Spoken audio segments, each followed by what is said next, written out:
Si el objeto principal del apartado titulado La promesa es explicar de qué se trata la imaginación sociológica en el libro homónimo de Charles Wright Mills, en tanto la define como una cualidad mental signada por el desarrollo de la capacidad de encontrar la relación que existe entre cada aspecto de la vida personal y el entramado amplio de experiencias históricas que constituye una sociedad determinada, el caso es que lo hace sosteniendo que ese desarrollo es un aspecto principal de la promesa de la sociología como disciplina.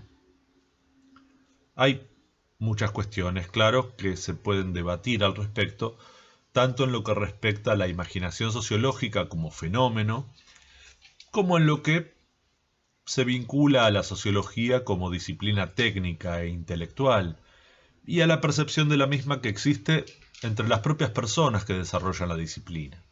Entiendo que debe destacarse también que en la propia presentación del apartado se enumeran cuestiones ligadas a notables intuiciones y conjeturas sociológicas, al mismo tiempo que se omiten otras, en una selección de problemas sociológicos que de alguna manera no constituyen una construcción azarosa, sino una enumeración tendiente a reforzar el contenido de la argumentación. La permanente distinción entre el hombre corriente y el todavía tácito sujeto poseedor de la cualidad mental referida es también significativa. Debemos incorporar sin crítica alguna la idea de que las personas dedicadas a la sociología han desarrollado la imaginación sociológica durante su experiencia estudiantil o profesional de manera extensa y homogénea. Entiendo que esta es una suposición y diría casi una presunción que no debe sostenerse con liviandad y sin hacer algún esfuerzo para corroborarla. Es una idea tentadora, muy prometedora, ciertamente. Bauman la reitera en la introducción de Pensando sociológicamente. No es ajena a las reflexiones de Bourdieu sobre la sociología y de alguna manera es seductora para cualquier persona socialmente bien intencionada que se dedique a la sociología o a alguna disciplina colindante. Porque entiendo que la verdadera promesa en realidad es hacia la sociología misma, hacia los propios estudios sociológicos. Esto puede constatarse verificando que, en general, la lectura del libro de Wright Mills está orientada a las personas que hacen sociología, especialmente en ámbitos académicos, y no en realidad a ese hombre corriente que de alguna manera se quiere iluminar. Este último verbo, iluminar, no aparece en forma casual, porque lo que se dice es que la sociología y su escuadrón de profesionales, dotada de la cualidad mental de conectar la vida personal con la historia social, puede contribuir a completar el difuso proyecto ilustrado de educar a las masas, al soberano político de las democracias formales modernas y contemporáneas.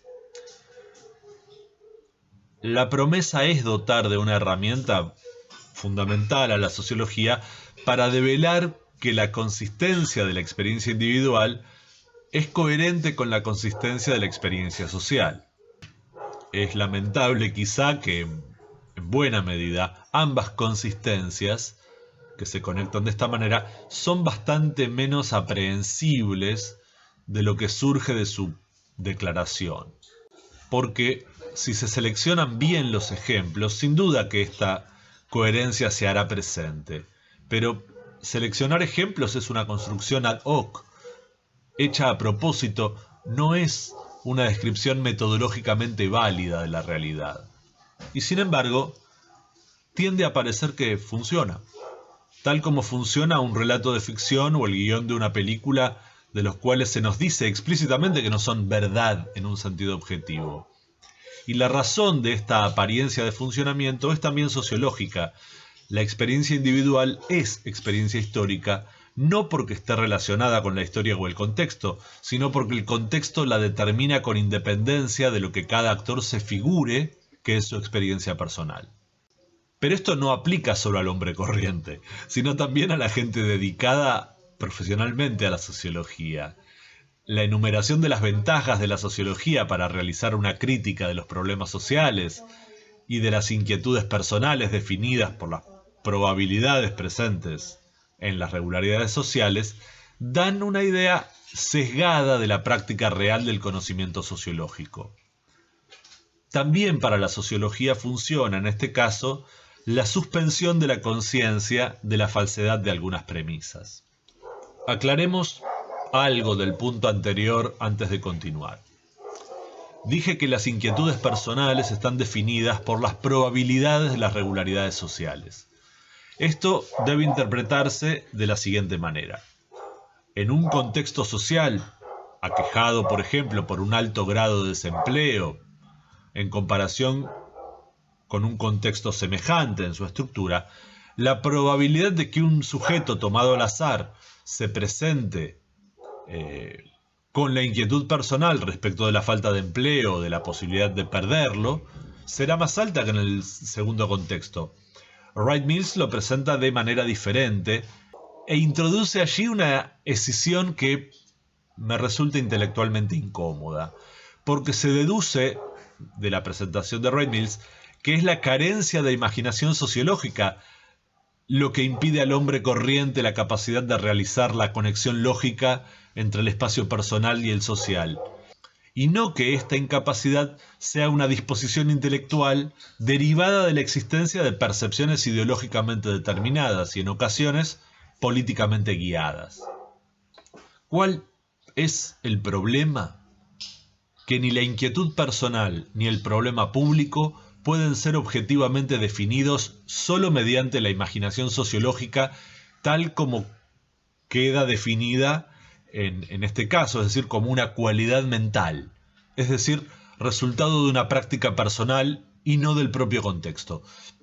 En el primer caso, la inquietud personal no puede definirse porque se da en el contexto de las limitaciones personales, y en el segundo caso, el de los problemas públicos, porque el contexto, la historia, son también construcciones de sentido en donde la teoría es la que establece una disputa con otras teorías y también con los discursos ideológicos predominantes. Intentemos construir aquí un ejemplo.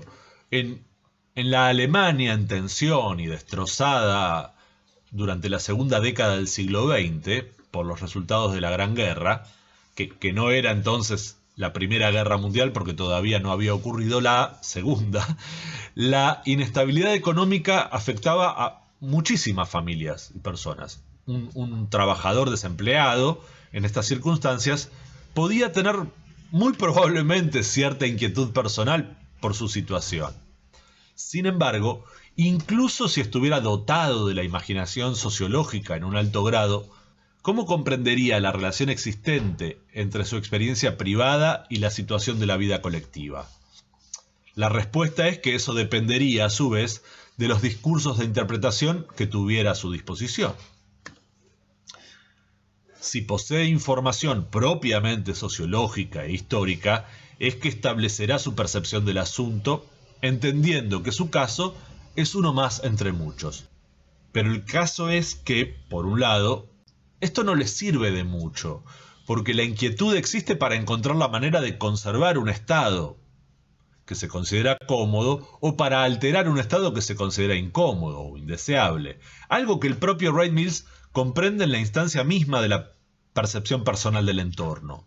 Él describe el malestar, la apatía, la indiferencia y la sensación de bienestar.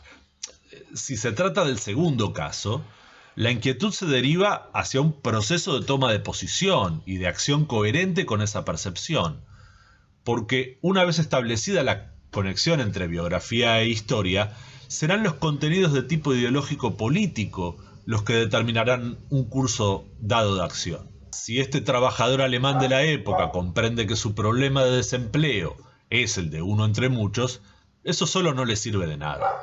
Necesita además de una explicación de ese problema social y será ella la que determine su acción general. Si considera que las causas del desempleo son las características del capitalismo y el abuso de los dueños de los medios sociales de producción, tal vez se afiliará al Partido Comunista o a un sindicato de trabajadores. Pero si cree que las causas del desempleo generalizado están dadas por la opresión de fuerzas políticas y económicas globales, gobernadas en forma más o menos secretas por los judíos, sus simpatías se inclinarán hacia el Partido Nacionalsocialista Alemán liderado por Hitler. Creo que tenemos un panorama general de cómo se desarrolló toda la cuestión en la historia efectiva.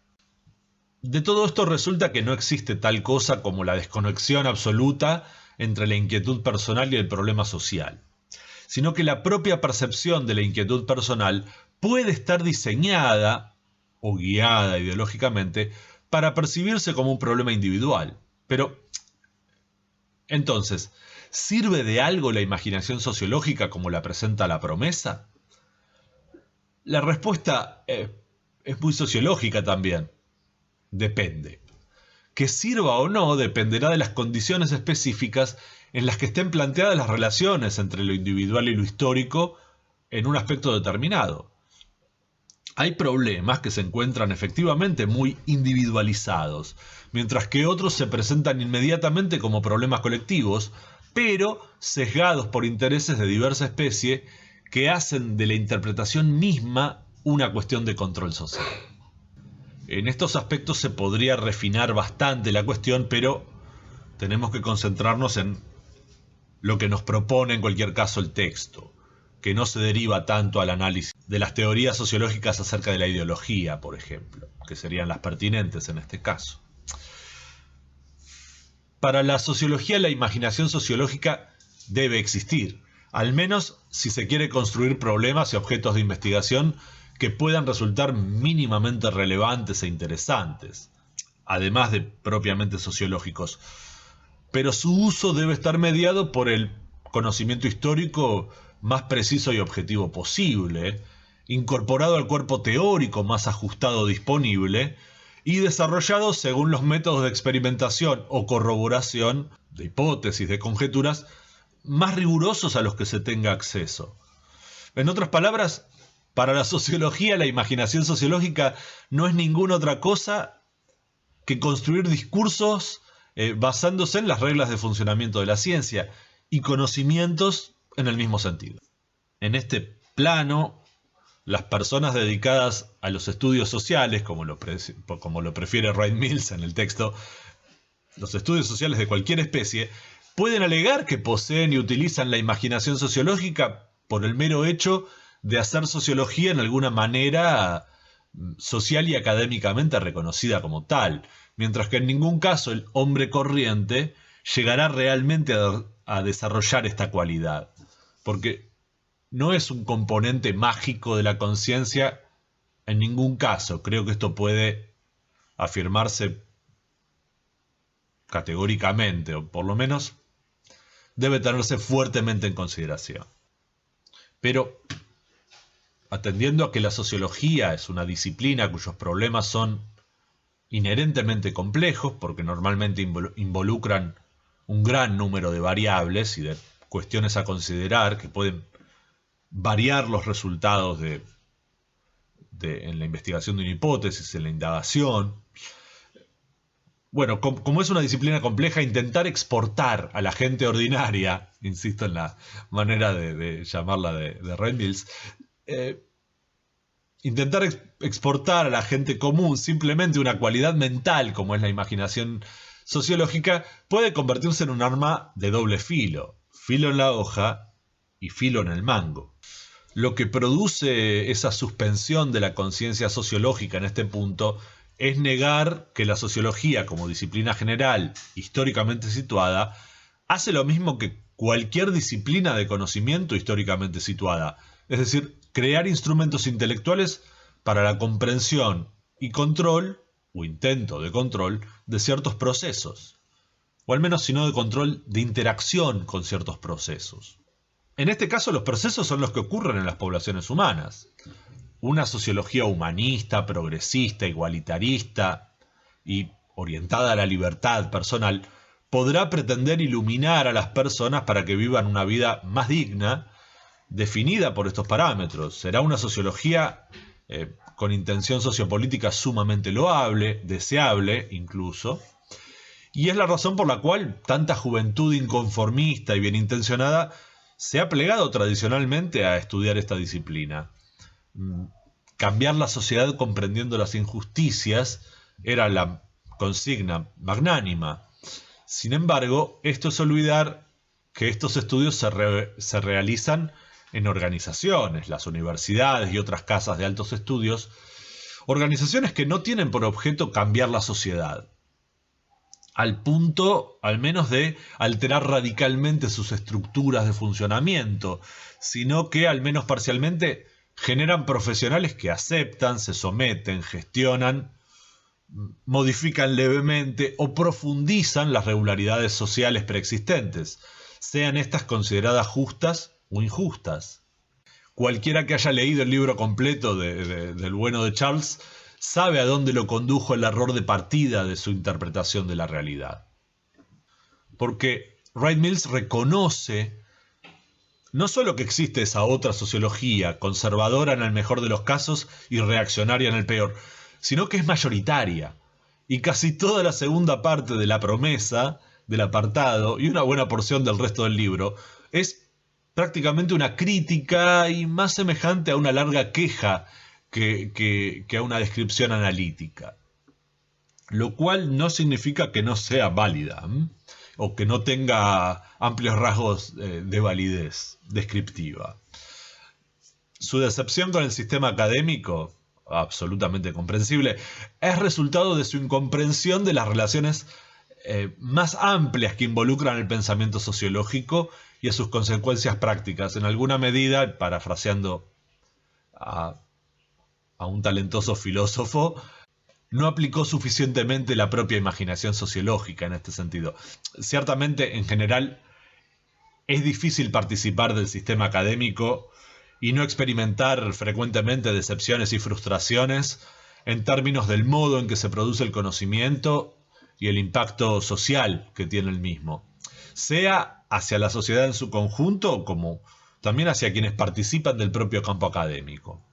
Por todo esto, ¿debemos renunciar a la producción de conocimiento orientado por el deseo de terminar con las injusticias de tipo social o al menos mitigarlas?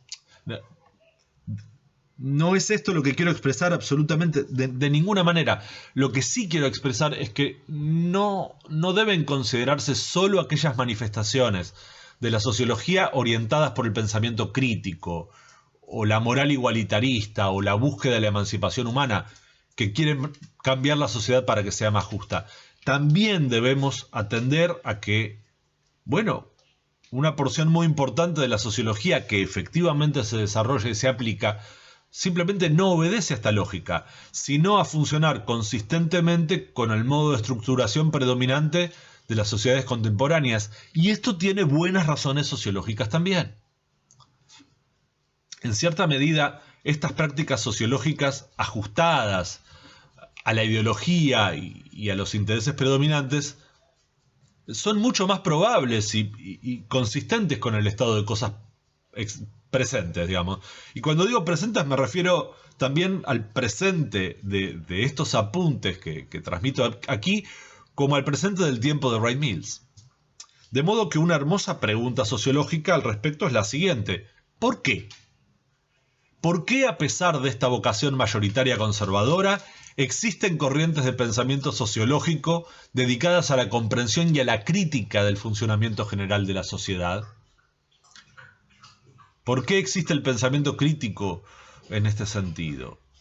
La respuesta de que existe una sociología con más imaginación sociológica que otra, o que tiene representantes más inteligentes o moralmente más capaces que la otra, es pobre. Por lo menos pobre y potencialmente estúpida. En mi opinión, ambos tipos de sociología, que tienen numerosos subtipos y entrecruzamientos, responden a diferentes necesidades de regulación de los procesos sociales. Tienen sentido social, son válidas, son legítimas, son independientes de las cualidades personales de quienes las desarrollan, son en sí mismas resultados de procesos históricos y seleccionan las cualidades personales de los investigadores y las investigadoras y producen cierto tipo de profesionales. Porque son resultados históricos de las tensiones y los dispositivos de producción y de procesamiento de información del sistema histórico, que se expresan en este caso a través de los circuitos de generación de conocimientos e ideas, legitimados como organizaciones académicas. En este sentido, cualquier persona que haga una sociología diferente a la que postula Wright Mills puede encontrar razones éticas y morales para justificar su propio trabajo. Y para hablar de mediocridad o de hipocresía, casi nunca es necesario mirar hacia la vereda de enfrente. Con cruzar la mirada, con las realidades más próximas alcanza para encontrar estas cosas. De todo lo dicho, no quiero que se entienda que desprecio en ninguna medida el ofrecimiento generoso que ha hecho Wright Mills con su libro insignia, esta imaginación sociológica. Solo quiero que su lectura también esté guiada con cierto espíritu reflexivo y crítico, y que no se crea que la imaginación sociológica es una especie de superpoder sociológico benevolente, el equivalente intelectual a que nos muerda una araña radiactiva, que nos inyecten un suero mágico azul, porque uno rojo nos convierte en monstruos malvados, obviamente, o que nos causen un trauma infantil tan grande que terminemos persiguiendo criminales disfrazados de payasos. Porque en estos casos lo más probable es que en realidad estemos intoxicados por la picadura venenosa, o estemos completamente drogados por el suero, o persiguiendo pobres y verdaderos payasos, mientras que los auténticos criminales se ríen y disfrutan de las riquezas que acumulan en un mundo que no cambia su funcionamiento por la mera voluntad de comprenderlo y el deseo de que quienes comprenden sus inequidades e injusticias tengan simplemente la razón. Simplemente hay que tener cuidado.